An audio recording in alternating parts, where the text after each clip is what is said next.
Bienvenue dans cette vidéo sur les conseils pour l'hiver selon la médecine traditionnelle chinoise. Aujourd'hui, nous allons voir ensemble l'importance de se tenir bien au chaud. Pour préserver sa santé, il faut s'harmoniser avec la nature et adapter ses habitudes selon les saisons. Car le cycle saisonnier contraint tous les êtres vivants aux mêmes exigences d'alternance de rythme qui, si elles ne sont pas suivies, entraînent forcément un déséquilibre. L'hiver est bien sûr associé au froid. Il est yin par rapport à la chaleur qui est yang. L'hiver a comme propriété de contracter, de ralentir et de figer. Ainsi, selon la médecine chinoise, le froid peut entraîner des pathologies telles que des douleurs sourdes dues à un ralentissement de l'énergie et du sang, mais aussi des désordres digestifs dus à une lenteur de la digestion. En hiver, mon premier conseil est de maintenir le corps bien au chaud. C'est un conseil qui peut paraître évident, mais il n'est pas toujours bien suivi ou bien appliqué. Et des fois, pour suivre les tendances de la mode, eh bien, on va pas assez se couvrir. L'énergie des reins et de la vessie, organes qui appartiennent à l'élément eau, se régénère pendant cette saison. Or, cette énergie s'affaiblit très vite avec le froid. Il est donc capital d'entretenir la chaleur interne de son corps en hiver. Pour cela, nous allons voir que 3 parties du corps vont être importantes à couvrir à l'aide de 3 accessoires, des accessoires que l'on trouve facilement, qui sont pas chers. Une ceinture lombaire, des chaussettes bien épaisses, un bonnet de laine ou bien un chapeau. Commençons, si vous le voulez bien, par les reins.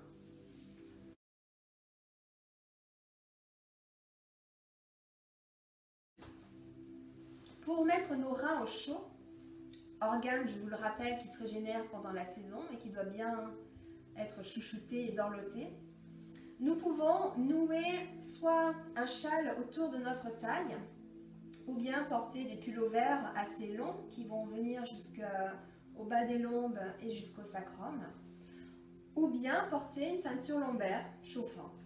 Moi, je recycle un tour de cou que j'ai acheté chez Decathlon, que j'utilise en ceinture lombaire. Ça fait très bien l'affaire. Hop, c'est pas cher. Voilà, de cette façon, tous mes organes digestifs ainsi que mes reins sont bien au chaud. Et bien sûr, je peux la porter sous mes vêtements, comme ça, c'est discret, ça ne se voit pas.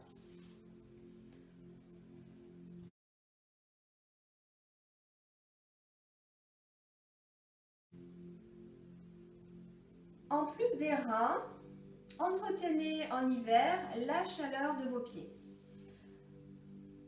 Les pieds ont un lien direct avec les reins et la vessie. Parce que le méridien du rein commence sous le pied et le méridien de la vessie, lui, se termine au petit orteil. Et ensuite, ils vont remonter le long de notre pied. Nous avons également d'autres méridiens qui commencent ou qui se terminent sur nos pieds. Donc c'est très important de bien mettre nos pieds au chaud, puisque le seul fait d'avoir les pieds refroidis, eh bien ça va affaiblir l'énergie de nos reins et rendre notre corps vulnérable aux pathologies, aux virus, aux microbes qui peuvent traîner pendant l'hiver. Donc pour cela, eh bien, on utilise des chaussettes bien rembourrées, là, bien molletonnées,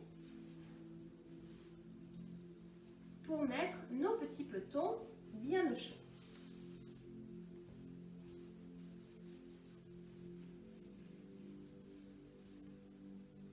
En plus de cela, en plus du fait d'avoir les méridiens qui se terminent au pied, eh bien en hiver, l'énergie a tendance à se contracter et à se rassembler. Hein, on le voit avec les arbres au début de l'automne et en hiver, eh bien ils perdent leurs feuilles parce que leur énergie commence à se rassembler vers le centre et donc les feuilles ne sont plus nourries, c'est pour ça qu'elles tombent.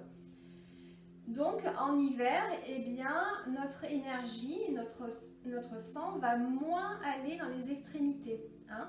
C'est pour ça qu'on peut avoir souvent les pieds et les mains froids en hiver, même si on est avec une température ambiante correcte. Hein. C'est juste parce que notre énergie se rétracte vers le centre et nourrit moins bien nos extrémités. Donc les pieds bien au chaud.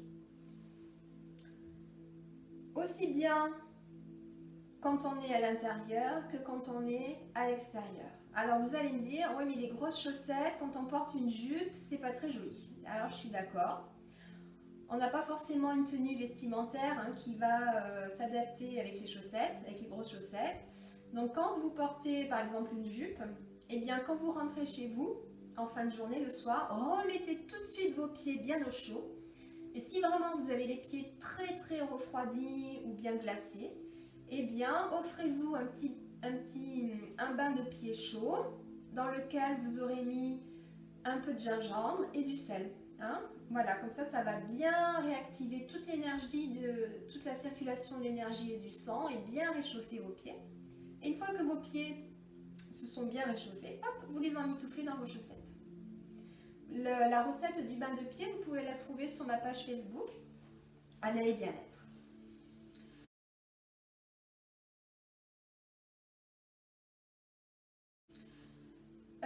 Maintenant, passons à la troisième extrémité qu'il va falloir couvrir. Il s'agit du sommet de notre tête. Le bonnet ou le chapeau va vraiment aider à conserver la chaleur du corps. Parce que au sommet de la tête, nous avons un point qui s'appelle Baihui. Si ce point n'est pas couvert, eh bien, on peut avoir un échappement du yang. Donc, à l'aide d'un bonnet ou d'un chapeau, en vous couvrant bien la tête, eh bien, vous allez pouvoir éviter cette perte d'énergie. Il y a un de mes professeurs en médecine chinoise qui nous avait raconté une anecdote. C'était un médecin chinois qui avait un patient avec une énergie yang très affaiblie.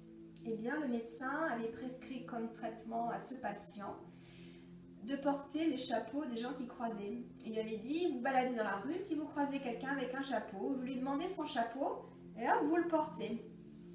Et puis, vous continuez de marcher, et lorsque vous croisez une autre personne, hop, et bien vous changez le chapeau, vous prenez le chapeau de cette nouvelle personne et vous le portez. Parce que comme ça, eh bien, la personne récupérait en fait l'énergie yang de toutes les autres personnes qui croisaient. Et voilà, ça lui permettait de remonter elle-même son énergie. Donc voilà, ça permet d'éviter une fuite de yang au niveau de la tête. Et aussi, très important, le bonnet permet de couvrir les oreilles parce que on dit que les reins s'ouvrent aux oreilles. Hein, chaque organe est relié à un organe d'essence. Eh bien, les reins, eux, ils sont reliés aux oreilles. C'est pour ça que souvent les personnes âgées perdent de l'audition parce que quand on vieillit, la réserve d'énergie de nos reins diminue et du coup, on entend moins bien. Donc, une façon de bien maintenir l'énergie de ses reins, eh ben, c'est de bien mettre ses oreilles au chaud. Voilà, donc 3 parties très importantes à mettre au chaud en hiver. Les pieds avec les grosses chaussettes, les reins et toute la sphère digestive avec la ceinture lombaire, et le sommet de la tête et les oreilles avec le bonnet.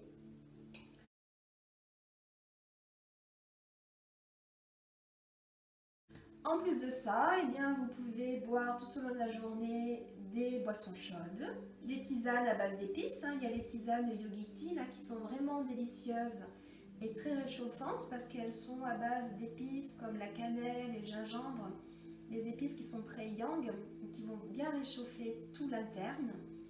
Et surtout, ne buvez pas de froid, hein, vous rendrez un grand service à votre organisme. Voilà, je vous remercie de votre écoute. N'hésitez pas à vous abonner à ma chaîne et je vous dis à très bientôt pour de nouveaux conseils pour l'hiver. Et puisqu'on est le 1er décembre, eh bien, je vous souhaite un bon début, une bonne entrée dans l'hiver. Voilà, à très bientôt. Bye bye.